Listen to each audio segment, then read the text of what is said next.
Reading through the Bible in 1 year, March 10th, Exodus chapter 21, Luke 24, Job 39, and 2 Corinthians chapter 9. Now, these are the judgments which you are to set before them. If you buy a Hebrew slave, he shall serve for 6 years, but on the seventh he shall go out as a free man without payment. If he comes alone, he shall go out alone. And if he is the husband of a wife, then his wife shall go out with him. If his master gives him a wife, and she bears him sons or daughters, the wife and her children belong to her master, and he shall go out alone. There's got to be a note on this. And there's not. That's weird. Let's continue on. Verse 5. But if the slave plainly says, I love my master, my wife, and my children, I will not go out as a free man, then his master shall bring him to God, and he shall bring him to the door or the doorpost. Then his master shall pierce his ear with an awl, and he shall serve him permanently. And if a man sells his daughter as a female slave, she is not to go free as the male slaves do. If she is displeasing in the eyes of her master, who designated her for himself, then he shall let her be redeemed. He does not have authority to sell her to a foreign people because of his treachery to her. There's got to be a note on this one. Not really. Even the notes that are here aren't really clear on this. All right, let's move on. And if he designates her for his son, well, he shall do to her according to the custom of daughters. If he takes for himself another woman, he may not reduce her food, her clothing, or her conjugal rights. And if he will not do these three things for her, then he shall let her go out for nothing, without payment of money. He who strikes a man so that he dies shall surely be put to death. But if he does not lie in wait for him, but God let him fall into his hand, then I will appoint you a place to which he may flee. These are the cities for the manslayers. We'll get there later. If, however, a man acts presumptuously toward his neighbor, so as to kill him by deceit, you shall take him even from my altar, that he may die. Saying, even if a priest does this, then it doesn't matter, he shall die for what he's done. And he who strikes his father or his mother shall surely be put to death. He who kidnaps a man, whether he sells him or he is found in his hand, shall surely be put to death. And he who curses his father or mother shall surely be put to death. I'm going to read this note because this one's also a weird one, but there's a lot of information on it. I'll read from the ESV Study Bible. So this rule is placed among other commandments that deal with either death or physical harm. Its placement here, along with the prescription of the death penalty, highlights the gravity of the command to honor one's parents. As earlier instructions have already indicated, Israel's faithfulness to the Lord is to be formed not simply through its worship, but also in the life of the household. Continuing on, verse 18. And if men contend with each other, and one strikes the other with a stone or with his fist, and he does not die, but remains in bed, if he gets up and walks around outside on his staff, then he who struck him shall go unpunished. He shall only pay for his loss of time. He shall take care of him until he is completely healed. And if a man strikes his male or female slaves with a rod, and he dies at his hand, he shall surely be punished. But if for a day or two he is able to stand, no punishment shall be taken, for he is his property. I'm going to read the note on this one too, because this is another section that gets weird. Okay, I'll read again from the ESV Study Bible. These verses provide a general rule related to disciplining a slave. Strikes a slave with a rod, that kind of thing. The rationale for not avenging a slave because he has his money relates only to the financial circumstances of the one he serves. It is neither a description of how a slave as a person is to be understood, nor a prescription for how a slave is to be treated. The expectation for how Israelites were to treat one another, and particularly those who were typically oppressed or overlooked, is indicated in the repeated statements at the end of this section on laws. You shall not wrong a sojourner or oppress him. This includes slaves who are brought in. Or not brought in, but slaves who come to you and offer themselves to you as a slave. Verse 22.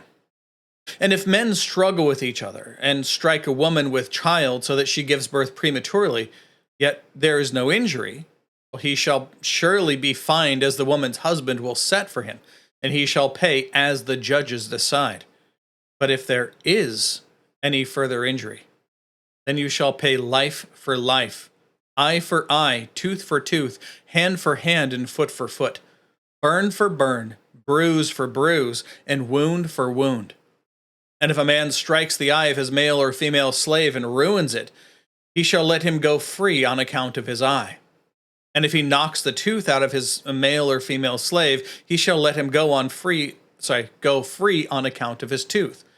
And if an ox gores a man or a woman to death, the ox shall surely be stoned, and its flesh shall not be eaten. But the owner of the ox shall be unpunished, just an animal being an animal. If, however, an ox was previously in the habit of goring, and its owner has been warned, this is obviously hasn't gored people, but it's gored other animals and that kind of thing. And its owner has been warned, yet he does not confine it and puts a man or a woman to death, or it puts a man or woman to death. The ox shall be stoned, and its owner also shall be put to death. If a ransom is demanded of him, then he shall give it for the redemption of his life, whatever is demanded of him. Whether it gores a son or a daughter, it shall be done to him according to the same judgment. If the ox gores a male or a female slave, the owner shall give his or her master 30 shekels of silver, which is again the price of a slave, and the ox shall be stoned. If a man opens a pit or if a man digs a pit and does not cover it over, and an ox or a donkey falls into it, the owner of the pit shall make restitution. He shall give money to its owner, and the dead animal shall become his. And if one man's ox hurts another so that it dies, then they shall sell the live ox and divide its price equally. Sure, I don't lose notes here. There we go. They shall divide its price equally, and also they shall divide the dead ox. Or if it is known that the ox was previously in the habit of goring, yet its owner has not confined it, he shall surely pay ox for ox, and the dead animal shall become his. That's all the notes to here. Let's move on to Luke chapter 24.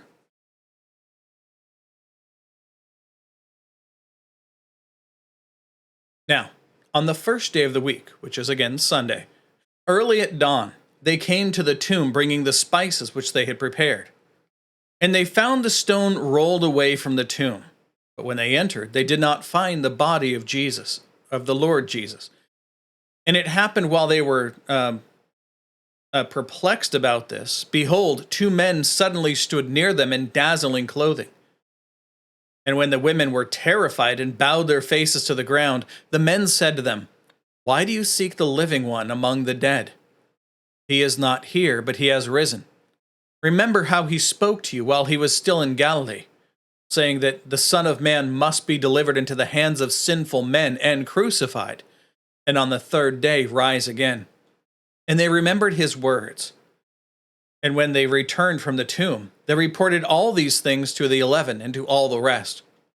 Now Mary Magdalene and Joanna and Mary, the mother of James, and the rest of the women were with them were there, and they were telling these things to the apostles. But these words appeared to them as nonsense, as an idle tale, and they were not believing them. But Peter stood up and ran to the tomb, and stooping to look in, he saw the linen wrappings only, and he went away by himself, marveling at what had happened. And behold, 2 of them were going that same day to a village named Emmaus, which was 60 stadia from Jerusalem. Here's the line. So it's about 7 miles. Yeah, about 7 miles away. And it happened that while they were conversing and debating, Jesus himself approached and was going with them. but their eyes were prevented from recognizing him. Remember, this is something that comes up quite a bit, where Jesus is standing physically in front of people, but the people are blocked from recognizing him. This kind of thing happens quite a bit. And he said to them, "What are these words that you are discussing with one another as you are walking?" They stood still, looking sad. And one of them, named Cleopas, answered and said to him, "Are you the only one visiting Jerusalem and unaware of the things that have happened here in these days?" And he said to them, What things?" And they said to him, "The things about Jesus the Nazarene, who was a mighty prophet in deed and word in the sight of God and all the people, and how the chief priests and our rulers delivered him over to the sentence of death and crucified him. But we were hoping that it was he who was going to redeem Israel." We talked about that before. "Indeed, besides all this, it is now the third day since these things have happened. But also some women among us astounded us. When they were at the tomb early in the morning, and not finding his body, they came, saying that they had also seen a vision of angels who said that he was alive. Some of those who were with us went to the tomb and found it just exactly as the women had also said, but him they did not see." And Jesus said to them, "Oh, foolish ones, and slow of heart to believe in all that the prophets have spoken. Was it not necessary for the Christ to suffer these things and to enter into his glory?" Then, beginning with Moses and all the prophets, he interpreted to them the things concerning himself in all the scriptures. And as they approached the village to which they were going, he acted as though he were going further, but they urged him strongly, saying, "Stay with us, for it is toward evening, and the day is now nearly over." So he went in to stay with them. And it happened that when he had reclined at the table with them, and took the bread and blessed it, and after breaking it, he was giving it to them. Then their eyes were opened, and they recognized him, and he vanished from their sight. And they said to one another, "Were not our hearts burning within us while he was speaking to us on the road, while he was opening the scriptures to us?" And they stood up at that very hour and returned to Jerusalem, and found gathered together the 11 and those with them, who were saying, "The Lord has really risen and has appeared to Simon." And they were relating their experiences on the road, and how he was recognized by them in the breaking of the bread. Now, while they were telling these things, Jesus himself stood in their midst and said to them, "Peace to you." But being startled and frightened, they were thinking that they were seeing a spirit. And he said to them, Why are you troubled? And why do doubts arise in your hearts? See my hands and my feet, that it is I myself. Touch me and see. For a spirit does not have flesh and bones as you see that I have. And when he had said this, he showed them his hands and his feet. And while they were still not believing him because of their joy and were still marveling, he said to them, "Have you anything here to eat?" They gave him a piece of broiled fish, and he took it and ate it before them. Now he said to them, "These are my words which I spoke to you while I was still with you. All the things which are written about me in the law of Moses and the prophets and the Psalms must be fulfilled." Then he opened their minds to understand the scriptures. And he said to them, "Thus it is written, that the Christ would suffer and rise again from the dead on the third day, and that repentance for forgiveness of sins would be proclaimed in his name to all the nations, beginning from Jerusalem. You are witnesses of these things, and behold, I am sending the promise of my Father upon you. But you also are to stay in the city until you are clothed with power from on high." And he led them out as far as Bethany, and lifting up his hands, he blessed them. And it happened that while he was blessing them, that he parted from them and was carried up into heaven. And they, after worshiping him, returned to Jerusalem with great joy, and they were continually in the temple blessing God. Bringing up the rest of the notes here for you. Understandably, there are quite a few in this section. And there's an article here on the ascension of Christ. I'm going to bring this one up for you as well. Again, at any point, you can pause and just read through this.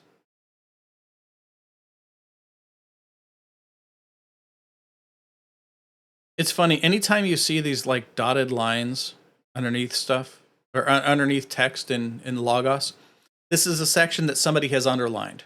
If you notice, somebody has underlined, not just somebody, but a lot of people. There has to be a large number of people who are underlining these pieces of text. And so much of it has been underlined, it looks as though the entire thing has been underlined. Bringing up the rest of the notes now. And there we go. And tomorrow, we begin the book of John. Let's move on now to Job 39.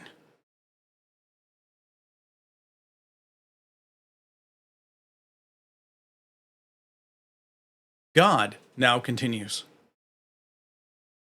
to Job. Do you know the time the mountain goats give birth? Do you keep watch over the calving of the deer? Can you count the months that they fulfill? Or do you know the time they give birth?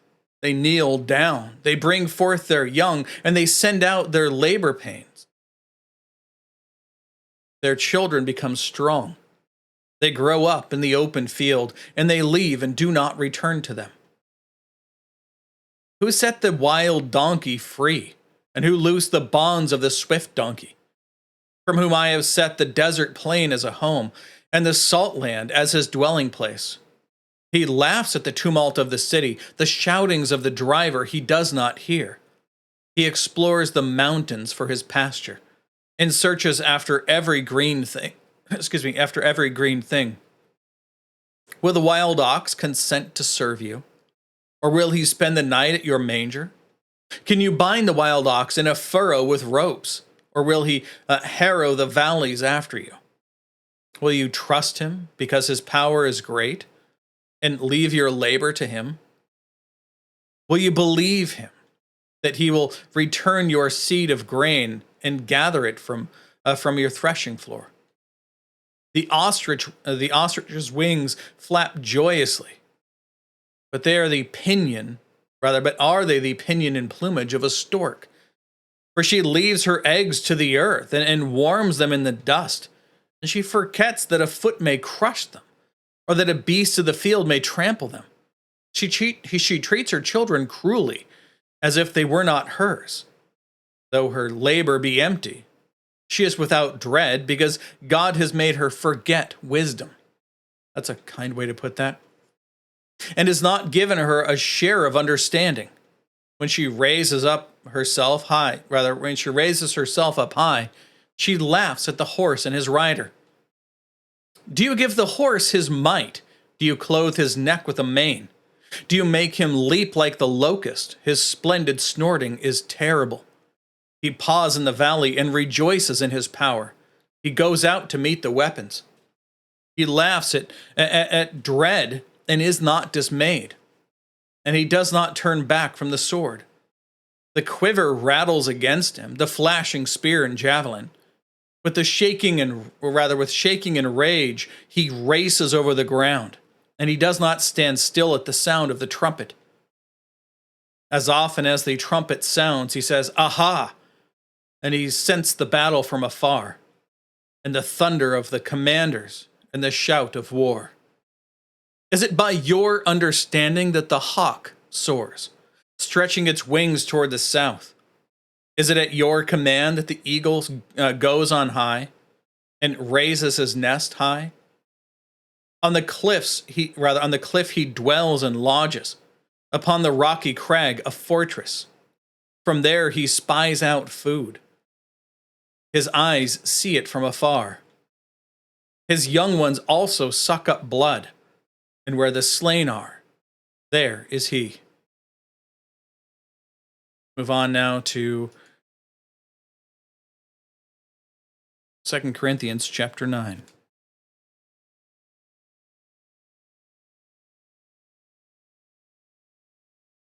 Paul continues, "For it is superfluous for me to write to you about this ministry to the saints, For I know your readiness, of which I boast about you to the Macedonians, that Achaia has been prepared since last year, and your zeal stirred up most of them.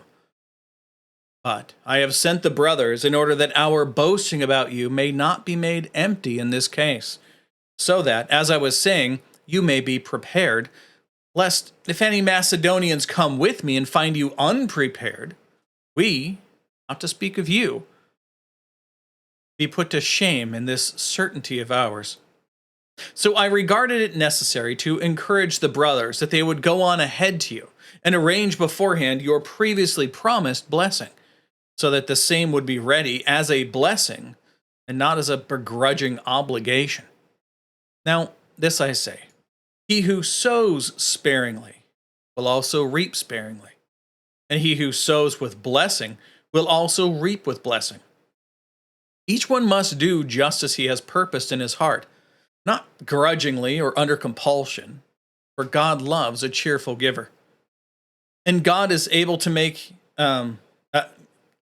rereading verse 8 here, and God is able to make every grace abound to you, so that in everything, at every time, having every sufficiency, you may have an abundance for every good deed. As it is written, he scattered abroad, and he gave to the needy. His righteousness stands forever. Now he who supplies seed to the sower and bread for food will supply and multiply your seed and increase the harvest of your righteousness. You will be enriched in everything for all generosity, which through us is bringing about thanksgiving to God. For the ministry of this service is not only fully supplying the needs of the saints, but is also abounding through many thanksgivings to God, because of the proven character given by this ministry. They will glorify God for your obedience to your confession of the gospel of Christ, and for the generosity of your fellowship toward them all and toward all, while they also, by prayer on your behalf, long for you because of the surpassing grace of God on you. Thanks be to God for his indescribable gift. And that is the rest of the notes to here. All right, that's it for today. God willing, we'll be back tomorrow. Behold the word of the Lord.